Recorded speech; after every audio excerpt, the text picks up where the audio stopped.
All right, so good morning, boys and girls. Well, um, as you can tell, they're coming for your miscarriages and other bullshit we will be covering today. Miss Carnal said something to me that was very based last night as we were getting ready to settle in for, you know, sleep and other recreational activities. She says to me, she's like, hun, I would not be surprised. I would not be surprised at all if all of these horror stories of women, being abused from not having access to abortion, being just as much bullshit as all of those Me Too rape allegations against men. And I just smile and I'm like, based. Because that's kind of where we're at. But however, we have a new hysteria. We have a new fear mongering tactic against all of the libtards who want to believe this absolute farce. Women are being jailed for having miscarriages. We're coming for their miscarriages. Oh, because you couldn't get an abortion, you will now be jailed for miscarrying for something you had no part or blame in whatsoever. Let's take a look at them, shall we? We have this article here from the BBC News Daily in November 12th, so roundabouts. This was in 2021. So this was before Roe v. Wade, but they pulled it out for the fear mongering. When a 21-year-old Native American woman, she's a minority, she ticked the box, from Oklahoma was convicted of manslaughter after having a miscarriage, people were outraged. But she was not alone. Brittany Pula was just about 4 months pregnant when she lost her baby in the hospital. This October, she was convicted and sentenced to 4 years in prison for the first-degree manslaughter of her unborn son. How she went from suffering a miscarriage to being jailed for killing her fetus, not son. The law recognized her baby as her son, but according to this article, it's just a fetus. That's important. Some on social media noted she was convicted during Pregnancy Loss Awareness Month. In the U.S., others compared the case to Margaret Atwood's dystopian novel, The Handmaid's Tale. Yes, because The Handmaid's Tale was all about getting those those abortions. Oh my gosh. So, why?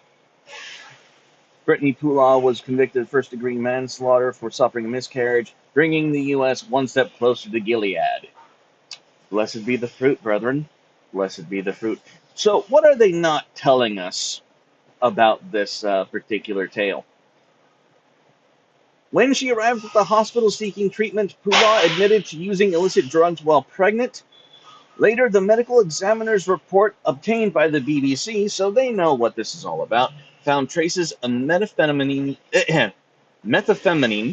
meth, for those of you who don't know how to do shorthand, in her unborn son's liver and brain. So, let's go to another article about this Oklahoma woman. We are outraged. Prosecutors argued that the miscarriage Hula suffered was from her use of methamphetamine. In other words, the law has successfully thought patrolled this woman for using drugs and killing her unborn child while she was pregnant because the child deserves to be considered when a woman is pregnant. That is a human life. The woman admits that it's a human life. She was not getting an abortion, to her credit. But when you do stupid shit like take illegal drugs to kill your child, yes, the patriarchy will take notice, and we're putting the thoughts back on patrol. Ladies, but this scare tactic is just a tactic. The idea, I'm not going to go there right now. I'm not going to go there right now. Right now, we're just going to go through these examples. There's more. Alabama woman who was shot while pregnant is charged in the child's death. I'm not going to say fetus because it's not a fetus, it's a child. Marche Jones. I'm not even sure I'm pronouncing that right, but who cares? Marche Jones was 5 months pregnant when she was shot in the stomach. Her baby did not survive the shooting, which the authorities say happened in a dispute with another woman. But on Wednesday, it was Mrs. Jones who was charged in the death. Mrs. Not married. Important. I know, because we're going to go over the quality of woman that this is trying to bring a child into the world. Mrs. Jones, 28, was charged with manslaughter and released from jail on Thursday after posting a $50,000 bond, according to the authorities. The police said she was culpable because she started the fight that led to the shooting and failed to remove herself from harm's way. Quote, "The only true victim in this was the unborn baby. It was the mother of the child who initiated and continued the fight which resulted in the death of her own unborn baby." So, allow me to recap this for you.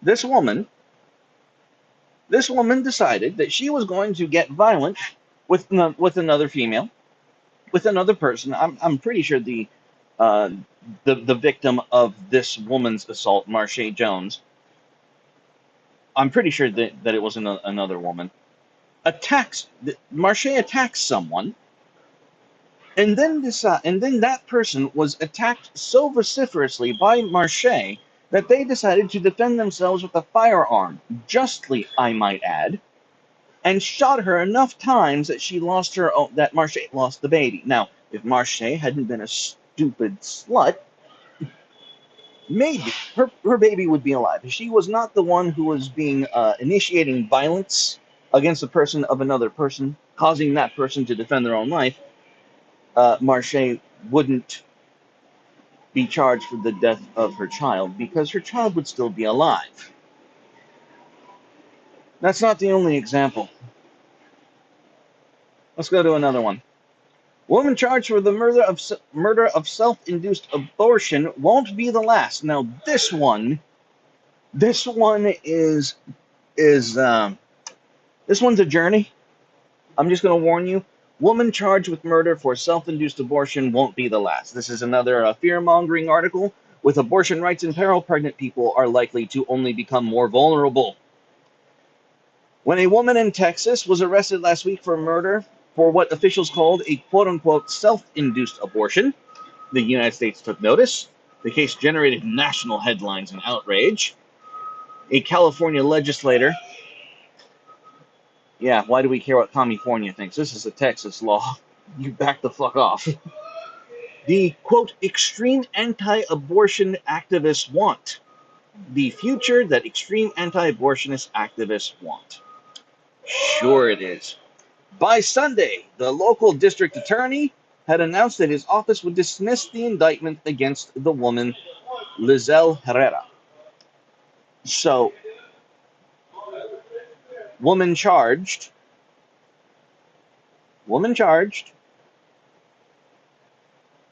his office would dismiss the indictment. She's not being prosecuted. But let's go into why they're upset. Many details surrounding Herrera's case remain unclear. She miscarried at the hospital and allegedly confided to hospital staff that she had attempted to induce her own abortion, and she was reported to the authorities by the hospital administration or staff. Based. Absolutely based. This is beautiful. Now, this should happen. If a woman says, I tried to kill my unborn child, I tried to kill my unborn baby on my own, this is what should happen. Abortion has been brought back to the states. The states get to dictate the terms under which an abortion may be administered. However, there is so much fear-mongering from Vice, New York Times over here, and other mainstream news outlets that we are out to get women who are having miscarriages. They are pretending that women who have natural miscarriages are suddenly being hunted down by the pro-life movement, that we're hunting down these these poor women who just suffered a tragedy. And because we outlawed abortion, all women are going to suffer. Wrong. Not all women are suffering. You know what women are suffering? The women who are suffering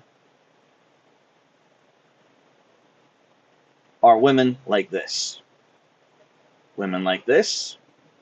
And there's no photo of Miss Herrera, thankfully for her, but women who induce their own abortions.